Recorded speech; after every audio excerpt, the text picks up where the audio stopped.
Por isso que é tão importante, irmãos, nós negarmos a nossa vida da alma. A nossa cultura, irmãos, que está dentro da nossa, embutida na nossa alma, a maneira de nós sermos, a nossa tradição, nós temos que ser salvos de todas essas coisas. O americano tem uma maneira de ser. Você sabe, 8 anos de governo Bush, eles entraram no Iraque, baseado em quê? Em mentiras. Depois descobriram que não havia nada daquelas armas que eles queriam. Invadiram, tomaram o país, até mataram o presidente deles. Hoje também, espiritualmente, é a mesma coisa. Estão espalhando essas mentiras. Então os irmãos leram aqui alguns desses itens. Aquela carta, daí primeiro sai a carta do México, depois sai a carta da Espanha, Europa, depois sai a carta da América Central e Caribe, depois a carta do Canadá. Todas essas cartas interessantes, escritas por irmãos de culturas diferentes, tudo, mas os termos são exatamente os mesmos. E tudo saíram na mesma época. Que coincidência. Nenhuma dessas cartas foi escrita por esses irmãos. Todas foram escritas no departamento jurídico de Living Stream. Claro, mandaram para eles assinar. E eles leram e assinaram. Essas cartas estão cheias de mentiras. Então, daí no dia 4 de abril, em Anaheim, teve o treinamento de presbíteros. Daí, eles tiveram assinaturas de todos os irmãos, entre aspas, cooperadores da terra. E teve representantes do Brasil. Se você vai olhar, irmãos, quem assinou para o Brasil, você cai para trás. Eles são os cooperadores hoje, entremesclados. São irmãos que, no passado, na vida da igreja, você conhece a história desses irmãos. Nunca deram nada pela vida da igreja, assim. Se deram. Bom, então, essas cartas têm 2 categorias de material. Primeiro, o que eles chamam de as verdades, a parte espiritual. Segundo, a parte das práticas. A parte das práticas, Salomão já falou, é um absurdo, totalmente mentira. Inclusive, chega ao ponto de dizer que no Brasil, na América do Sul, nós temos um esquema tão rigoroso de hierarquia, que o irmão Dong tem a hierarquia entre os seus cooperadores, e daí, debaixo dos cooperadores, é uma hierarquia forte entre os irmãos responsáveis, chama de presbíteros, que cada igreja tem um presbítero número 1, número 2, número 3. Você já conhece o presbítero número 1 da sua localidade? Então, há uma hierarquia forte, que o irmão Dong controla tudo. Depois que eu li aquilo, até me assustei de viajar com o irmão Dong. Será que ele controla tudo isso? Irmãos, nunca houve tanta liberdade. Tem igrejas que fazem coisa, o irmão Dong nem dá, sabe, chega lá, amém, aleluia. O Espírito nos dá liberdade. Então essas coisas absurdas, pode já jogar tudo fora. Segunda categoria, que eles chamam de as verdades. Se você for olhar, não tem nada ali da economia de Deus. Todas as coisas que eles falam que são as verdades, são essas coisas que o Elcio mencionou. A visão de Apocalipse, quem é Gaio, né? Quem é Gaio? E que o irmão Dong falou é judicial, orgânico. Que o irmão Dong falou que Mateus, Marcos e Lucas não estavam no Espírito. Então o irmão Dong, tirou Mateus, Marcos e Lucas da Bíblia, tudo. Que interessante, o irmão Dong fala que Mateus estava no Espírito e agora nos 6 meses anteriores, por quase um ano inteiro nós estudamos, e ainda estamos estudando o Evangelho de Mateus. Mas Mateus não está no Espírito. Se não está no Espírito, por que estamos estudando o Evangelho de Mateus? Pregar o Evangelho do Reino. Então, irmãos, são coisas absurdas. Eles não têm realmente o que falar. Bom, e para concluir, irmãos, eu só quero, em meu sentimento pessoal, vocês todos são jovens, vocês cresceram na vida da igreja. Talvez ainda haja entre vocês alguns que estão vacilando, tenham dúvidas. Isso não é um bom sinal, irmãos. Se depois de todos esses anos que vocês estão recebendo esse ministério, você ainda tem dúvida de onde você está, eu digo uma coisa, irmãos, você precisa ir diante do Senhor.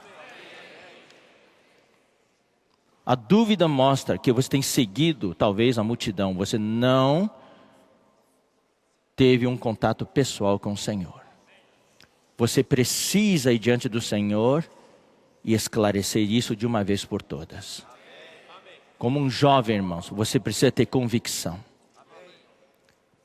Eu até me aventuraria a dizer algo, não sei se os irmãos concordariam, mas eu vou dizer uma coisa, irmão. Se tem alguém que acha que estar com eles dá mais felicidade para você, vá em paz. Vá em paz, ninguém está proibindo você, ninguém está segurando você aqui. Eu acho que cada um de nós deve ter a liberdade no Senhor. Mas vá em paz, mas não faça ataques. Não cause divisão. Se você acha que lá você é mais feliz, que você vai receber mais ensinamentos, tudo, vá em paz e desfrute ali.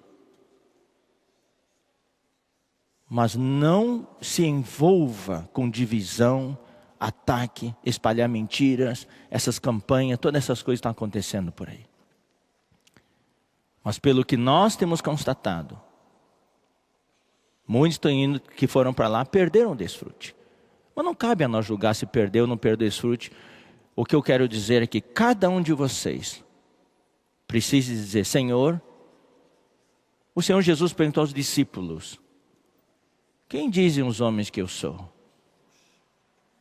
Os discípulos responderam: alguns dizem que você é João Batista, outros que você é Elias, outro Jeremias, outro um dos profetas. Daí Jesus falou para eles: mas vós, quem dizeis que eu sou? Eu não quero saber o que os outros dizem que eu sou. Para você, quem que eu sou? Jovem, você está na vida da igreja, você está na conferência de jovens. Seguir o Senhor, olha só. Vida da igreja, negar-se a si mesmo, seguir o Senhor. Seguir o Senhor é uma coisa que você viu, você está seguindo o Senhor ou você está só seguindo a multidão? Você precisa, por isso que nós temos conferências de jovens, para você ter um encontro pessoal com o Senhor. É bom estarmos junto com a multidão. Quando a multidão está seguindo o caminho do Senhor, nós estamos na vida do corpo, é bom. Mas, na questão de seguir o Senhor, você precisa ter uma convicção pessoal, um relacionamento pessoal com o Senhor. E para concluir, se você tem acompanhado, eu quero encorajar vocês todos entendem muito de internet, todas essas coisas. Não se envolvam muito com esses blogs, com esses chats, né? Quer dizer, bate-papo na internet, tentando discutir, convencer. Eu vejo lá, tem alguns sites, muitos irmãos que entram lá, colocam para discutir, defender isso e aquilo lá. Se você tem essa porção do Senhor, quem sou eu para impedir? Irmãos, hoje, eu não tenho muito tempo para essas coisas.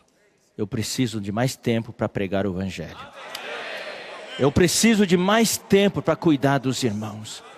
Eu preciso de mais tempo para ganhar os jovens. Eu já não consigo mais ser um jovem como vocês. Quando eu fui jovem como vocês, eu fiz o que eu pude. Eu não tinha a vida da igreja de vocês. Pedro, você lembra do nosso tempo, Pedro? Puxa, se a gente pudesse voltar na máquina do tempo, levar a vida da igreja de hoje para o tempo da... Puxa, a gente sofreu muito. Use o tempo que vocês têm, irmãos, para pregar o Evangelho, para invocar o Senhor, para estar na palavra. Temos tantos livros. Leiam os livros, desfrutem os livros e pratiquem tudo que está nos livros. Esse é o encargo do irmão Dong. Eu vou dizer uma coisa, irmãos. Se isso ajudar vocês, eu já falei isso várias vezes aqui na instância, mas se isso ajudar vocês, eu acho que vale a pena dizer. Não tem nada de contraditório entre o ministério do... Pergunta para você, o ministério do Watchman Nee e Witness Lee são contraditórios? Não, mas não é o mesmo ministério. O ministério do Witness Lee complementa o ministério do Watchman Nee. E o ministério do irmão Dong vai contra o ministério do Watchman Nee ou do Witness Lee? Não, pelo contrário, complementa. O encargo do irmão Dong é nós praticarmos a palavra que nós já recebemos. Se vocês lerem as mensagens do irmão Dong, é tudo prático. É aplicado na nossa vida diária. Não tem nada de contraditório. Então, os 3 ministérios são necessários.